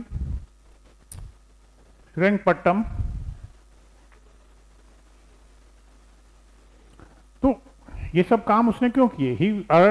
he wanted to earn the goodwill and support of the French against the British. इसलिए टीपू को अंग्रेज भी अपना नंबर 1 एनिमी मानते थे. More than anyone else Tipu was a farsighted statesman. Statesman वो होते हैं, पॉलिटिशियंस तो बहुत होते हैं, लेकिन स्टेट्समैन वो होते हैं जैसे जवाहरलाल नेहरू थे या अटल बिहारी वाजपेयी थे. वो स्टेट्समैन होते थे. ट्रंप स्टेट्समैन नहीं है, समझ गए नहीं? स्टेट्समैन वो होते हैं जो बहुत दूर की सोच लेते हैं. जैसे शिवाजी वॉज ए स्टेट्समैन. तो Tipu was a great statesman, a great general, a great strategist. ठीक. तो ये सब चीजें थी टीपू में, इसलिए अंग्रेज इनको नंबर 1 एनिमी मानते थे. ठीक है. Tipu had diverse interest. उन्होंने ट्रेड कॉमर्स को प्रमोट किया, उन्होंने एग्रीकल्चर को प्रमोट किया, इरिगेशन प्रोजेक्ट्स पर constructed. Tipu expanded his kingdom into Kerala. ठीक है, बहुत सारे केरला की जो कोस्ट है मालाबार उस पर कब्जा किया है, टेरिटरीज पर। तो टीपू हैड बिकम एन आई शोर टू द ब्रिटिश, अंग्रेजों की आंख की किरकिरी बन चुके थे। और जितने भी लीडर्स थे इंडिया में, चाहे वो मराठे हों, सिंधिया हो, होलकर हो, निजाम हो, अवध का, सब कुछ इतने जो राज्य थे 1790 तक आते आते सब अंग्रेजों की गुलामी करने लगे थे, चिलम भरने लगे थे। कौन था? बंगाल से दोनों शुरुआत की, वहां तो कुछ था ही नहीं। अवध हैड बीन सबड्यूड, फिर रह गया Hyderabad Nizam, he also had become subordinated to the East India Company. Jat rajas और Bharatpur, then Rajput rajas, all had become subordinated. Marathe were fighting among themselves, तो कोई भी नहीं था, टीपू सुल्तान को छोड़ दें तो there was none from whom the British could feel threatened.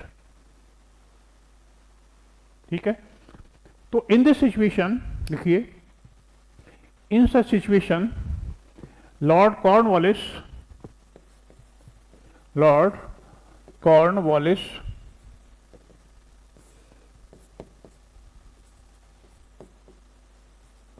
ये गवर्नर जनरल थे बंगाल के, Lord Cornwallis involve Tipu in a war,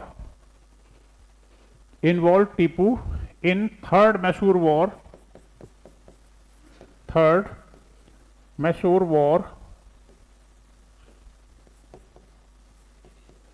1790 to 92,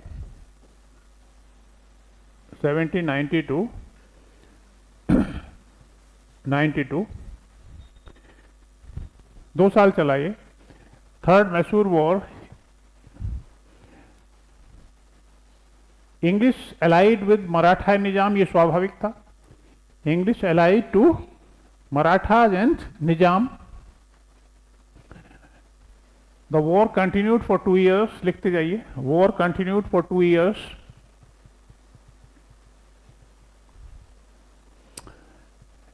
It ended in the defeat of Tipu. It ended with the defeat of Tipu. With the defeat of Tipu.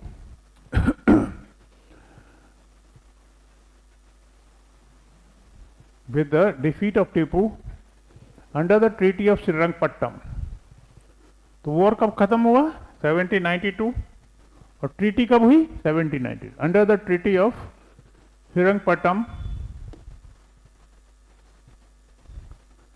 Half of the Mysore territory was taken away. Mysore का आधा क्षेत्र ले लिया इन्होंने। Half of the territory of Tipu, half of the territory of the Tipu or Mysore state was taken away. Tipu's military and political strength was Tipu's military and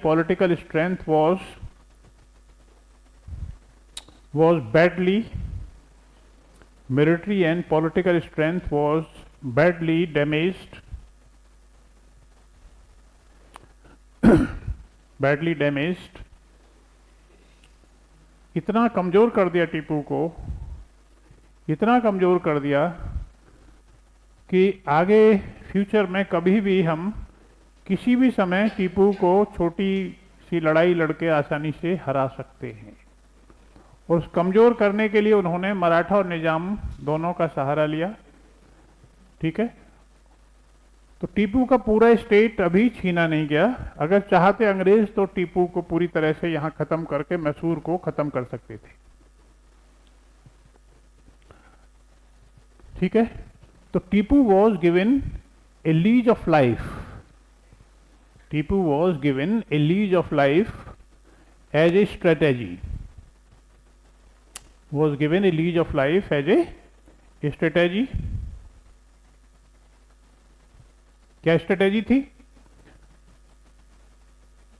Tipu का अगर पूरा राज्य, हम टीपू को खत्म कर दें चलो 1792 में, और उसका पूरा राज्य हमने छीन लिया, तो उस राज्य का 1/3 हिस्सा तो मराठों को देना पड़ता, 1/3 देना पड़ता निजाम को, और 1/3 अंग्रेजों के पास था। तो क्यों बांटे हम ज्यादा? समझ गए नहीं? अभी तो आधा ही लिया, तो आधे में से 3 हिस्से होंगे, 2 हिस्से वो ले जाएंगे, पूरा तो हम रखेंगे ना आगे। तो Tipu can be ended at any time at our convenience. समझ गए? अच्छा, आफ्टर दैट देखिए, after that Tipu was defeated, Tipu was defeated in the and killed in the Fourth Mysore War. Tipu was defeated and killed in the Fourth Mysore War. Fourth Mysore War. Mysore War in 1799. In 1799, at the time of Wellesley. At the time of the Governor General Wellesley,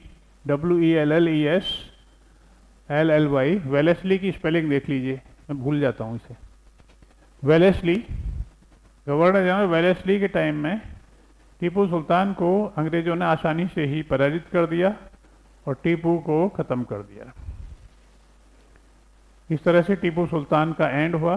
Tipu को लेकर बहुत तरह की controversies हैं, ठीक है, और अंग्रेजों ने टीपू पर ब्लेम लगाया था कि हिंदू विरोधी है। अंग्रेज फूट डालो राज करो तो जानते थे करना, ठीक है।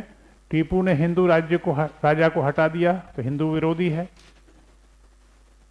तो झूठी सच्ची उन्होंने बहुत सारी बातें लिखी अपनी डायरीज में, और लेकिन फैक्ट ये है कि कोई ऐसे काम अंग्रेज उसने नहीं किए, और हिंदुओं का भी सम्मान करता था, और हिंदू मिनिस्टर भी थे, उसके अधिकारी बहुत सारे हिंदू थे। 100 गज की दूरी पर एक हिंदुओं का बहुत बड़ा मंदिर था श्रीरंगम का। He granted liberally to the Hindu temples, मर्ट्स उनको बहुत ज़्यादा लिबरल ग्रांट देता था। He would welcome the Hindu mendicants, ब्राह्मणों की बड़ा सम्मान करता था टीपू। तो वो कंट्रोवर्सी है, वो कभी ख़त्म नहीं होगी। पक्ष वाले अलग बात करेंगे, विपक्ष वाले अलग। हाँ, कुछ चीज़ें कभी कभी एट्रोसिटीज होती थी, वो युद्ध के दौरान होती थी। युद्ध के दौरान तो अब एक दूसरे की मस्जिदों को मुस्लिम भी तोड़ते हैं, समझ गए नहीं? शिया लड़ेंगे सुन्नी से तो सुन्नी शियाओं की, शिया सुन्नी की मस्जिदें तोड़ेंगे। युद्ध के दौरान वो सब चीज़ें होती हैं, होती रही हैं। राजपूत राजा एक दूसरे के खिलाफ लड़ते थे, एक दूसरे के मंदिर तोड़ देते थे, ठीक है।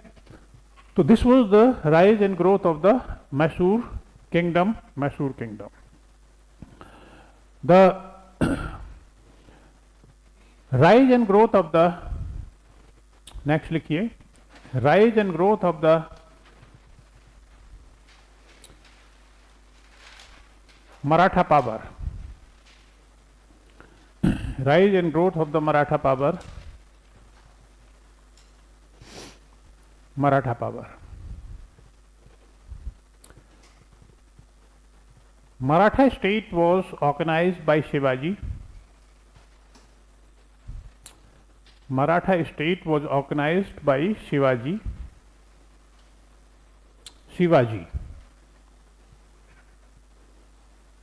Shivaji.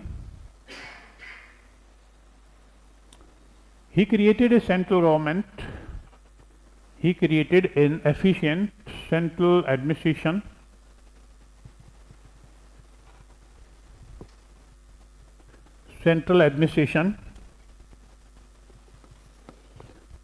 A central group of 8 ministers.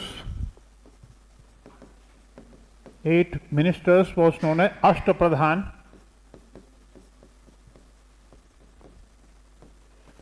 Group of 8 ministers was known as Ashtapradhan.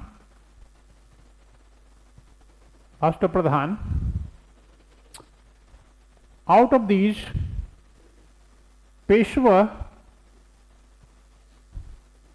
was the chief minister. Peshwa was the chief minister. Other important ministers were Amatya,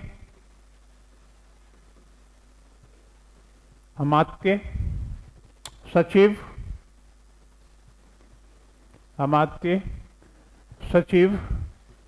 Mantri, सेनापति, सेनापति, डाबिर, डाबिर, पंडित राव एंड न्यायाधीश।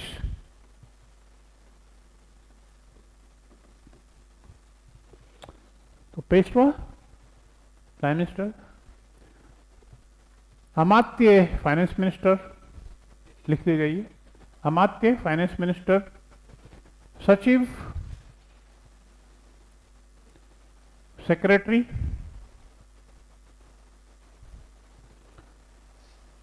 मंत्री कॉरेस्पोंडेंस, लेटर्स डिस्पैच करना,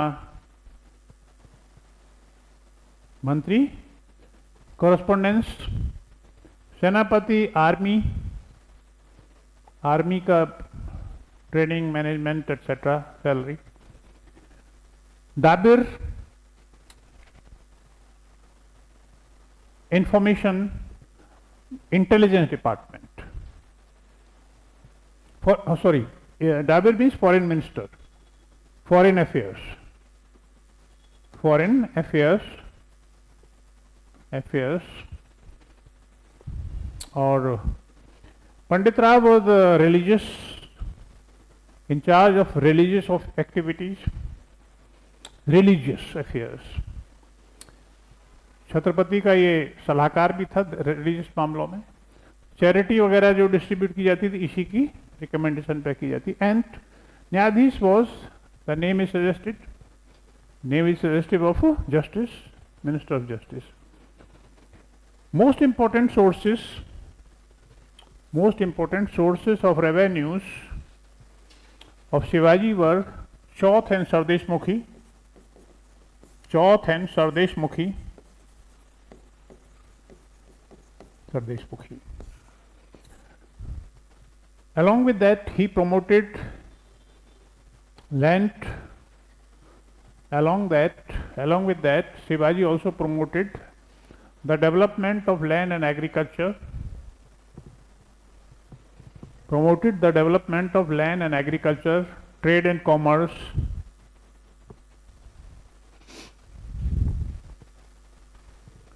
Trade and commerce, customs.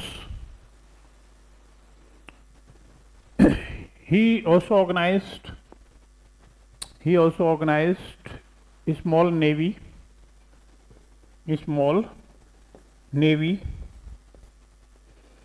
headed by Darya Saran,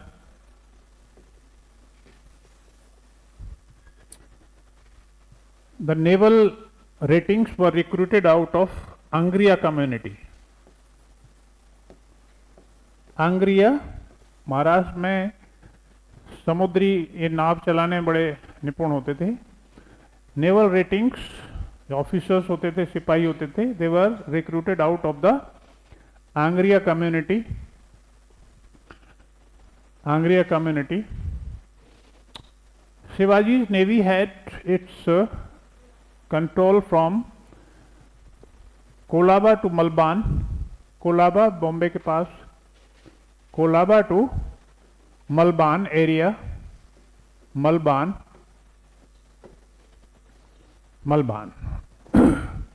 तो ये navy इतनी strong नहीं थी जितनी डच और अंग्रेजों की नेवी थी, बट ये कस्टम्स वगैरह कोस्ट की देखरेख कर सकती थी। शिवाजी's army was divided into two main branches.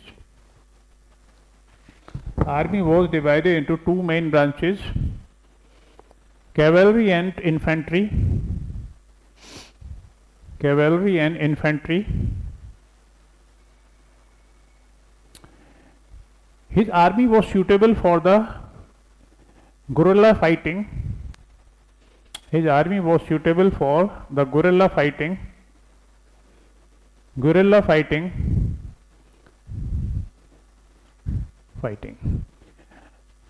After the death of Shivaji,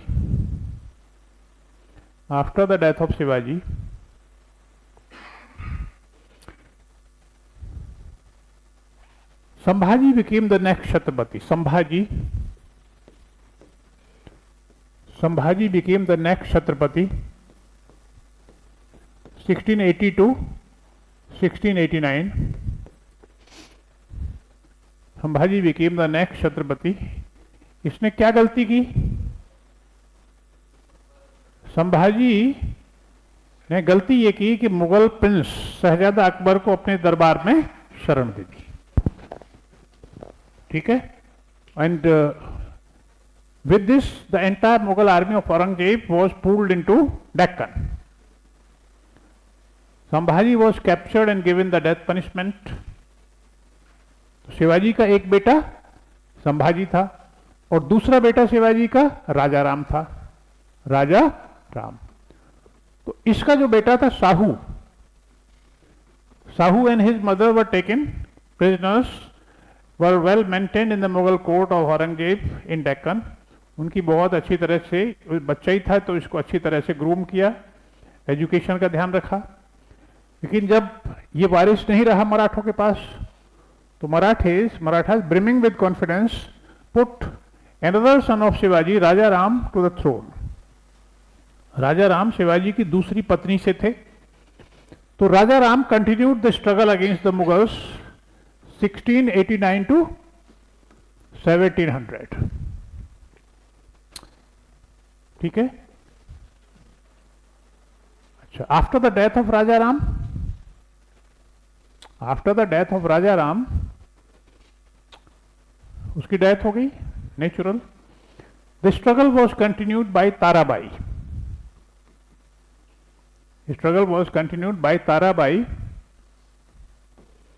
from 1700 to 1707।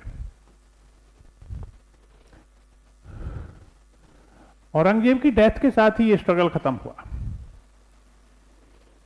Tarabai तो विडो थी। She put her son Shivaji second as Chhatrapati. 17 में उन्होंने शिवाजी सेकेंड को छत्रपति बना दिया। ठीक है? मुगल्स के साथ लड़ाई भी खत्म हो गई। मुगल्स ने एक ट्रिक की, जो मुगल ऑफिसर थे वहां पे डेक्कन में, उन्होंने साहू को मुगलों की कैद से रिहा कर दिया। तो साहू हो गया। साहू ने दावा किया कि मैं तो पहले हूं, मेरा पहला दावा है गद्दी के लिए। और इधर ताराबाई थी, अपने बेटे को गद्दी का वो मानती थी अधिकारी। तो दोनों में फिर सिविल वॉर हुआ। सिविल वॉर लंबे समय तक चला। ठीक है? ज्यादातर मराठा अधिकारियों का सहयोग किसको मिला? साहू को मिला। इसलिए साहू ने महाराष्ट्र पर कब्जा कर लिया और ताराबाई कोल्हापुर चली गई। इससे क्या हुआ? रिजल्ट ये हुआ कि there emerge 2 lines of Maratha power. एक में साहू एस्टेब्लिश हो गया और दूसरे में Tarabai. 2 seats of Maratha power, एक तो सतारा में और दूसरा कोल्हापुर में। ठीक है? तो ये जो शिवाजी ने जो किया था एडमिनिस्ट्रेशन वगैरह, ये सब इतनी लंबी लड़ाई चली थी 25-26 साल, उसमें ये सब तहस नहस हो गया। और जो ये थे, साहू हो या ताराबाई का बेटा हो, इनके पास कोई ताकत नहीं बची थी। जो मुगलों के साथ लड़ाई लड़ी थी, जो मुगलों को पराजित किया था, वो मराठा ऑफिसर्स ने किया था। उन्होंने अपनी अपनी सेना लेकर मुगलों से लड़ाई लड़ी और जब वो लड़ाई खत्म हुई तो मराठा ऑफिसर्स बहुत सारे बहुत ही मजबूत हो गए। और ये दोनों, चाहे तो कोल्हापुर में हो चाहे सतारा में हो, इनके पास कुछ भी ताकत नहीं थी। तो this was the change in the political paradigm.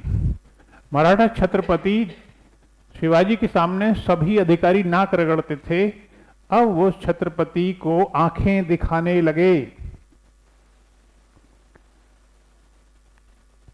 नाम छत्रपति का जरूर चलेगा, लेकिन अपने सहायता सहयोग का वो रिवार्ड मांगने लगे। जैसे मुगलों में हुआ था ऐसे यहां भी हुआ। भाई कोई नई पॉलिटिक्स तो है नहीं। तो मराठा दरबार अखाड़ा बन गया। समझ गए? तो ये चीज आ गई। तो हिस्ट्री रिपीटेड इटसेल्फ। इसके बाद करेंगे ब्रेक के बाद, ठीक? 10 मिनट का ब्रेक ले लीजिए।